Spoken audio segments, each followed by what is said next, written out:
Our project is on traffic congestions. In this presentation, we're going to talk about the issue, the current practice, the analysis, and 3 recommendations we have to solve traffic congestions using behavioral psychology. The description of the issue. Why is traffic congestion an issue? Traffic congestions happen when the number of vehicles surpass the vehicle capacity of the roadways. During rush hours, thousands of cars pile up on the streets or on the highways, creating a traffic jam. On busy streets, major construction can remove a few lanes, decreasing the vehicle capacity of that street. This might only seem like an annoying issue, but it creates an important number of problems. Traffic congestions can lead to a higher prevalence of road rage, more difficulty for emergency vehicles, and worsening air pollution.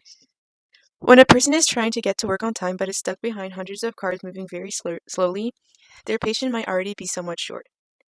Then if someone cuts them off or annoys them in a very small way, they can become aggressive towards the other drivers. According to Smart and Al 2004, drivers are more likely to road rage on busier streets. This means drivers are more likely to act aggressively towards the other drivers if they are driving in traffic congestions. Wu and Al 2017 also states congestion as being part of the many reasons drivers engage in road rage. Therefore, the more congested the roads are, the more aggression drivers are going to experience. Beside road rage, traffic congestions can hinder the speed and passage of emergency vehicles such as fire trucks, ambulances, and police cars. Not only is this dangerous for the people who have an emergency, but it can cause more accidents between cars and the emergency vehicles. Normally, cars would have to move out of the way so emergency vehicles can pass quickly. However, if the roads are congested, it would be extremely difficult to do so.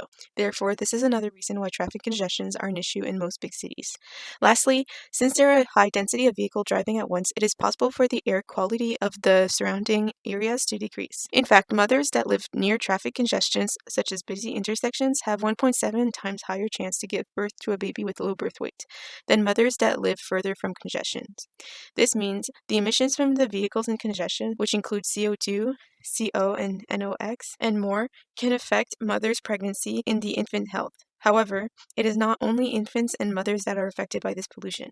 According to Zhang and Batterman 2013, drivers and people who live 100 meters from busy roadways have a higher risk to their health and a higher chance of doctor visits or hospital admissions. Therefore, traffic congestion is an issue because it can affect our health. For this project, we decided to use the traffic that is happening at Keele Street and Major Mackenzie Drive driving north on Keele Street to explain the issue. An overview of current practice that have been used to intervene with the issue. Looking at the current practices being used in the city of Toronto to combat their traffic congestion problems. So Toronto has spent billions of dollars throughout the years implementing different public transit systems in an attempt to reduce the traffic in the city and also on the highways. Some of these systems are buses, the subway system, which is known as the TTC in Toronto. There's also the GO train, which runs from Burlington through Toronto. They've also added bike racks where you can rent a bike to ride throughout the city, as well as bus lanes on the highway to keep the flow of traffic moving. And all of these systems have helped play a big role in reducing traffic in the city. Another solution they have used for their traffic problems is the quick clear squads. So these are squads that quickly clean up collisions right after they have occurred. This helps to keep the traffic moving and decrease the buildup of traffic due to the collisions on the highways. Another solution that they just recently implemented in 2021 was that they will be employing more city traffic agents to areas where there is the most congestion throughout the city. So this was something really interesting that I found during my research into the traffic congestion in the city of Toronto. So there is expected to be a rise in the traffic congestion due to COVID-19. So before COVID-19, most individuals were taking the TTC, the GO train, and buses to get to work each day. Although when the pandemic hit, people were scared to use these services in fear of getting sick because they would be in such close contact with other people. And now, even with jobs reopening and shopping reopening from the pandemic, people are still choosing to use their cars to travel to work instead of going back to public transportation. And then on the right, I just have this quote here from Mick Gran 2020 that says, "And if you thought traffic had a congestion problem before the pandemic, things might be even worse after." Now to look at the current practices that are being used on our intersection for our project, which is Major Mackenzie and Keele Street intersection. We actually found that there's no current interventions being taken place to reduce the traffic congestion at this intersection.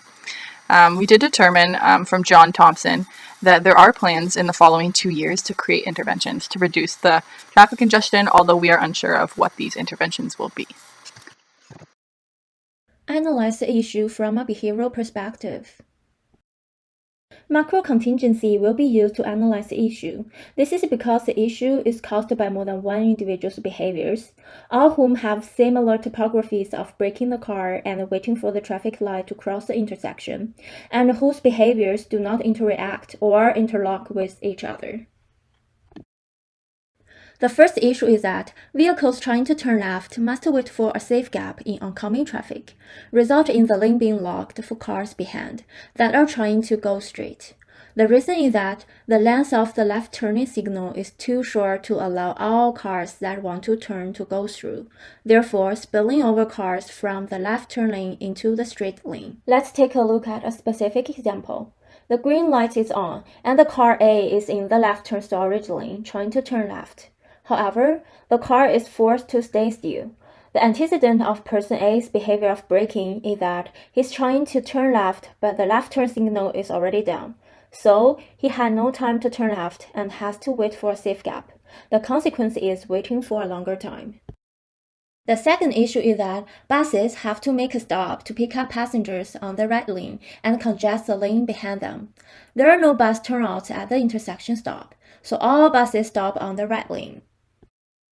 For instance, when buses are onboarding passengers, the cars following the lane cannot move.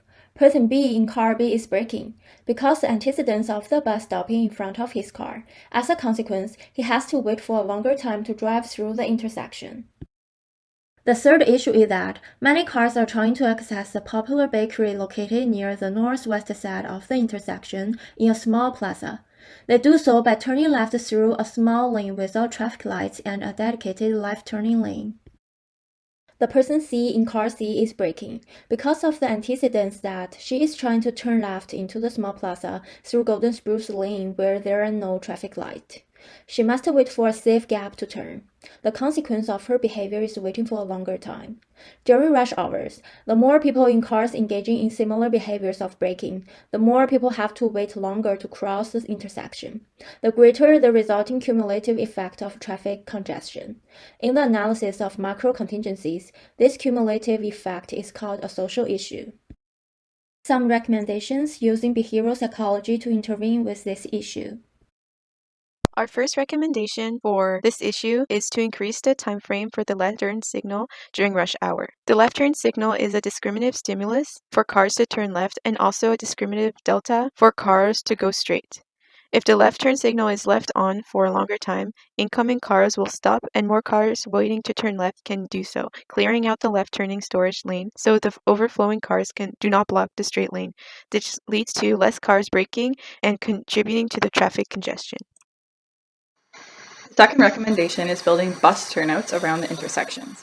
The bus turnouts are an antecedent strategy which removes this discriminative stimulus of braking and creates a discriminative stimulus of driving through. The bus in front of car B is a discriminative stimulus for person B to continue driving. Once we build the bus turnouts and allow buses to pull out away from the lane, the vacated space of the lane is a discriminative stimulus to signal person B to drive through.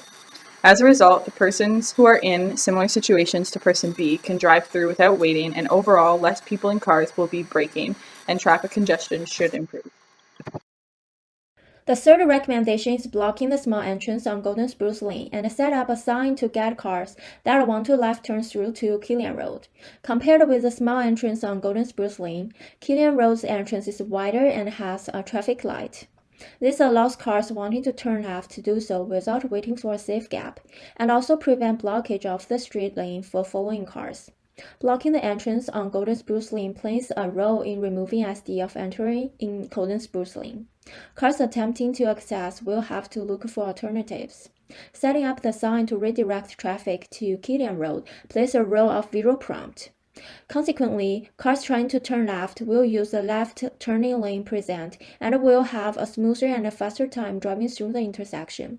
This in turn reduces the number of following cars will be blocked and reduce the probability of traffic congestion on the intersection of Major Mackenzie Drive and Keele Street. Here are our references.